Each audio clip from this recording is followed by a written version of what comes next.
Hello makers, it is Jo here, and today we are continuing with our dyeing series where we're showing you how to use some of the RIT products. Those are dyes on our website. They come in liquid form and powder form. In my previous videos I've used liquid dyes, but today I thought I'd show you the powdered dyes, because although it's one step more to mix and dilute powdered dyes, you can make them the strength that you want, and you can also mix them really easily in their powdered form. It means you can take a yellow and a green and you can make your own version of green, for example. A great way to demonstrate this is with ice dyeing. So today I'm going to be dyeing a piece of fabric with an ice dyeing technique where we add powders to the ice, and then as the ice melts, the dyes draw through the fabric. It's really exciting and totally unpredictable. If you've been wondering about the difference between a liquid dye and a powder dye from RIT, then the liquid dye is already diluted, so it's a little bit weaker in concentration, but you'll still get the same performance. It just takes one step out of the process, and it is a little bit easier to use because you can just pour it into your hot water. The powdered dye is more concentrated, so it's 4 times more concentrated than the liquid because there's no water already added. As a general guide, 1 bottle of RIT is the same as 2 packets of powder. If you use the liquid dye, you normally use half a bottle for 2 t-shirts, but you would use 1 packet for 2 t-shirts, or you could change the strength and change the colour saturation that you get. If you're using the powder dyes and you're going to start mixing your colours, then you might need to have a little bit of knowledge of the colour wheel and how colours mix. So you'll be thinking about colours that will work together. So today I'm using green and brown and yellow because I know that when they mix together they will just make different colours of brown. If I start adding a red or a pink into that mix, then I'll get really reddy chestnut colours, but I might completely overwhelm the colours that I'm really looking for, which are the limey green and green parts of the colour wheel. We have a video on colour wheel knowledge, so you could check out that if you want to. You'll find out which are complementary colours and which are contrasting colours. That might help you to decide which dye to choose. I'm using a cotton lawn today. It's 100% cotton. I'm using the RIT powder dye. It works best on natural fabrics, but you can use it on synthetics. You'll just get a really diluted version of the colour. If you want to dye synthetic fabrics, then go back to my RIT Dye More video where that fabric and that dye is specifically for synthetics. I'm dyeing lawn because I think it will be a useful fabric to use afterwards, either as pyjamas, a blouse, an oversized shirt, a men's shirt, shorts. I think it's got a lot of uses, cotton lawn, because it's just that little bit lighter. This is a cotton fabric that I dyed. It's quite stiff, so it's really only going to be suitable for either homeware or shirt making because it's really, really crisp. The lawn has a little bit more softness and a tiny little bit of drape. It's good for gathers. If you think dyeing isn't a thing that you can really get on board with, maybe you don't have the space or the time, then you can replicate some of the dyeing techniques that you'll see today in some of our exclusive prints from Minerva. So this one here is Inky Delta. It's that classic sort of blue and white, and it looks like the scrunched up version of the ice dye technique. If you scrunched up all your fabric, added elastic bands, put the ice on top and used some blue powders.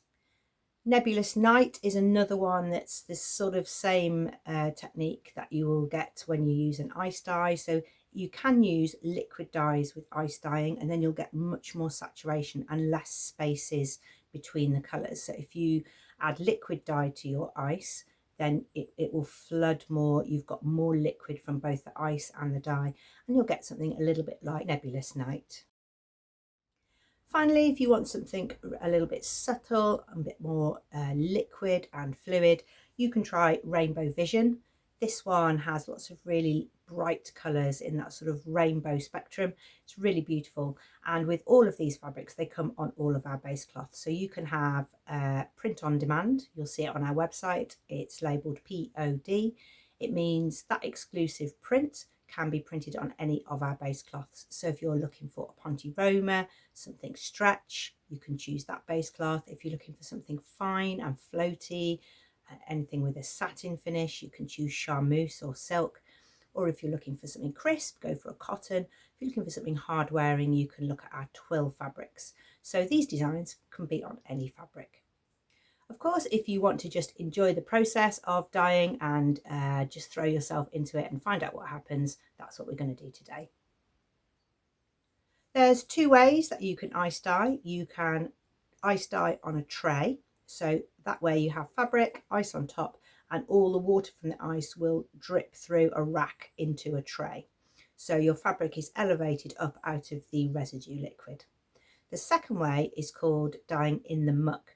And there, if you use a curver box, you put your fabric in the bottom, you add your ice on top, then your ice will melt and it will create a liquid in the bottom of the tray and your fabric will be sat in it.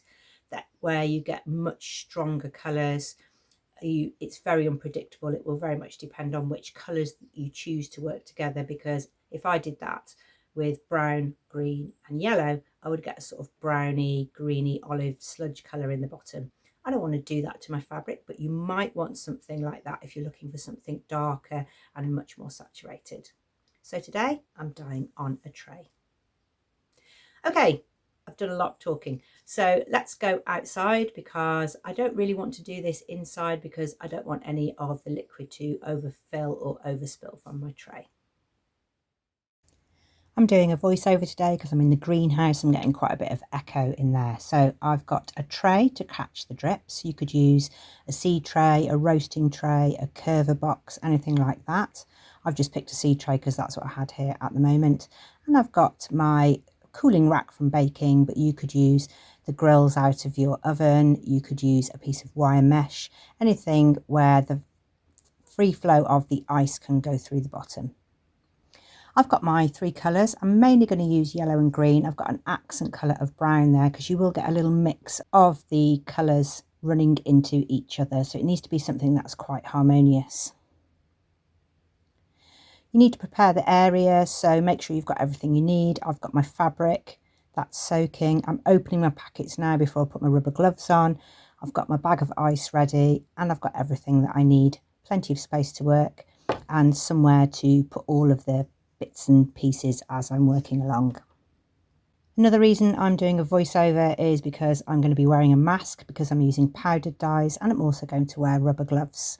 So I've got my mask on so I can't talk to you at the moment. Okay, so first up we're going to take a look at the fabric. So this is my cotton lawn. It's been soaking in warm water with salt in, so I'll get that dye retention from the liquid that's in the fabric. I'm going to squeeze it out. And you could be putting ready-to-made garments on here, or you can be putting whole pieces of fabric. You can also use some tie-dye techniques if you want to, so you can add strings and elastics. But I'm just going to spread my fabric out onto the grill. You can just spread it out randomly if you want to, in a scrunched way. No way that you do will have a predicted ending, so you just need to go with the flow. I'm going to have a little go at making a snake, so I'm going to concertina up the fabric across the width. Loosen up the folds a little bit, and then I'm just going to put it on the rack in a snake fashion. It just means I've got a really solid base to balance my ice on. I've tried before putting a great big scrunch of fabric on the grill, but then sometimes when it's like this, all the ice starts toppling off. So I'm thinking this will be a little bit more of a platform for the ice.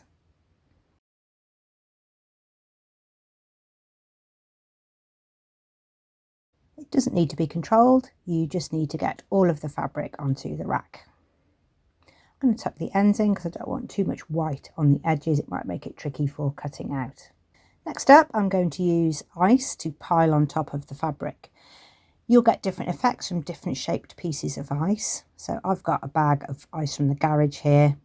It's actually from a neighbour, so I didn't have to mess around filling up my ice trays lots of times. You can see that big chunk there, that will work as well. But if you get smaller pieces, you can place them. But really, again, you're not going to be able to predict anything. You just need to cover all of the fabric. You need to make sure you've got ice right to the edges. And you can work them in the folds of the fabric so that they don't topple off.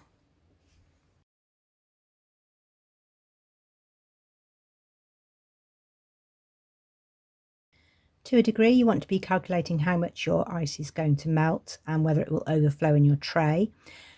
If you get any of the tray filling up, it will touch the bottom of the fabric and you'll still get a great dye, but that's the technique that I talked to you about before, called in the muck, where the fabric sits in the dye residue. So ideally you want the tray to collect all of the liquid that will be created by the ice. If you've got any little spare spaces on the side, you can just pack those with crushed ice. The smaller ice in the bottom will create a slightly different effect, so you could crush up all of your ice and have these fine granules, and that will create a different pattern on your fabric. I'm going to go for a little mix of everything. Okay, I'm going to start with the green because that's predominantly what I would like my fabric colour to be. So I'm just sprinkling the dye over the ice. You can do this in a couple of ways. You can make it really evenly interspersed like I'm doing now, or you can put the dye in patches. Again, it's difficult to predict, so you just want to have some fun with the powdered dyes.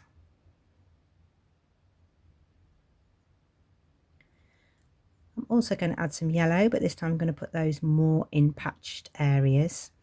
And the green and yellow work really well together because even when the dye mixes through the liquid, you get areas of light green and dark green and lime green. This is my accent colour, so this is brown. Again, it's harmonious with the other two. So I'm just going to put a little bit of brown on, not too much, because I don't want the whole design to end up just being a sludgy brown colour. Okay, it's all done. You can add more or less. You can just keep doing whatever you want to do because you really don't know what it's going to look like. Okay, we need that ice to melt now. I'm in a greenhouse, but I am in the UK. I'm only in the greenhouse because it's windy outside, so you probably need to leave this for at least 4 hours. If you had it outside, you could leave it outside in normal weather, or you could leave it overnight for 12 hours. Any of those ways will work, so you can either have it indoors, outdoors, a place where it won't get moved or damaged, and you'll see what colours come through at the end. I've returned to the tray an hour later and this is what it looks like. So you can see some of the dyes have started to mix with the water. A few of my ice cubes have fell off as they've melted, so you can just nestle those back into any places where you've clearly got some fabric showing. You can see the water is dripping into the tray. I'm definitely going to have enough space in that tray. I just want to make sure that I'm getting lots of contact with the water on the fabric. All the colours have started to mix a little within the fabric. On the second hour, you can now see the ice has gone a little bit more glassy because the dye is gradually working its way through the fabric. So you can see here, I've got darker colours, green. Some of the greens split into the components that make up the green powder. And I've got some white areas as well, but obviously I've got that snaking, so I'm going to have some white areas right in the centre anyway. So this is going to need another couple of hours or at least overnight. In the morning I'm going to come back and see how much water's in the tray. If it spills over, it's okay, I'm in the greenhouse, but it's one of those things you want to check if you're working with ice dyeing inside. Okay, this is 5 hours later, so most of the loose pieces have melted. Just got this big chunk that I put on initially. These little ones are all melting. And you can start to see some of the fabric revealing itself. Inside the folds, it's a little bit lighter. I'm going to leave it now overnight and come back to it tomorrow.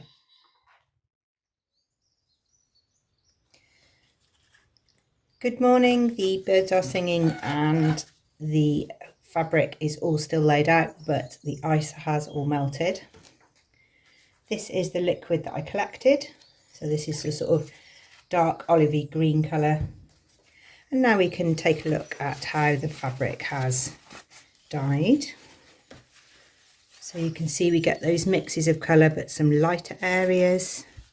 You might also get powdered areas where the powder dye has just sat on the top and is undiluted. If you want to, you can do a second dye in here. This is cold though, it's ice cold. So you could heat this up in a pan and use a stovetop method to dye something else, but you'd get a really pale green.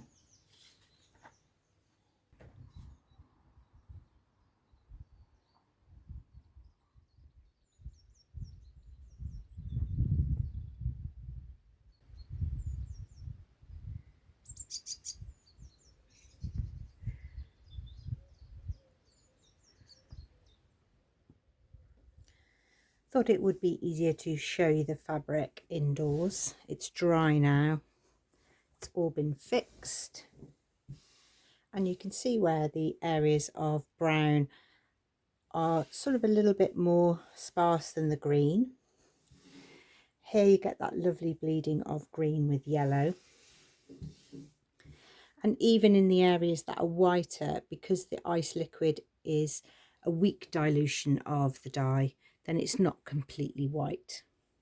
If you find you've got too many white patches, or you don't like the colour saturation of what's happened to your mix of dyes in a weaker solution, you can now over dye this. So you could take some of the yellow powder, make up a weak solution and re-dye this again in a pot and get an over dye of yellow.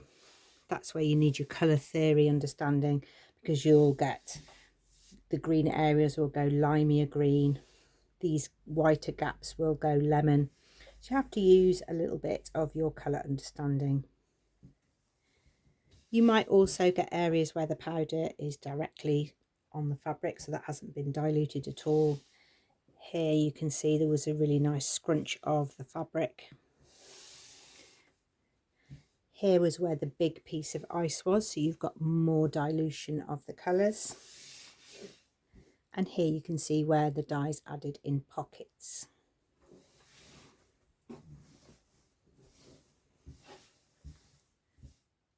You could also use liquid dyes to do this technique with. You'll get something slightly different, but every time you do it, you will get something slightly different, and that's the fun of ice dyeing. I'm going to make a blouse with this because I've got a pair of really dark brown cords, and I think it would make a really fabulous autumn outfit. Today I'm wearing Shibori Stars Eco Vero Viscose Linen. This is a sort of shibori tie-dye technique on one of our exclusive prints. I've made a pair of wide leg trousers. They're elasticated, they're from a zero waist pattern, and I really love wearing them for comfort. And my scarf is a tie-dyed piece of Haboti silk. This was in my first tie-dye video, so this was using shibori techniques where you do some folding, and I used a couple of square clamps to hold the fabric in place. Hope it's been a little bit of an inspiration, and even if you don't do it, it's just a really fun process to watch, isn't it? We would love to see anything that you have been making, so do head over to Minerva, make a free account there. You can share your makes, you could put in the hashtag tie-dye, and you could see all of the RIT dyes come up and any projects where people have been experimenting. You can also join the craft club there too, where you will receive discounts on offers throughout the year. It's a really great time, maybe if you want to purchase some dyes, to get a discount on your order. Thank you very much for watching, and we will see you soon.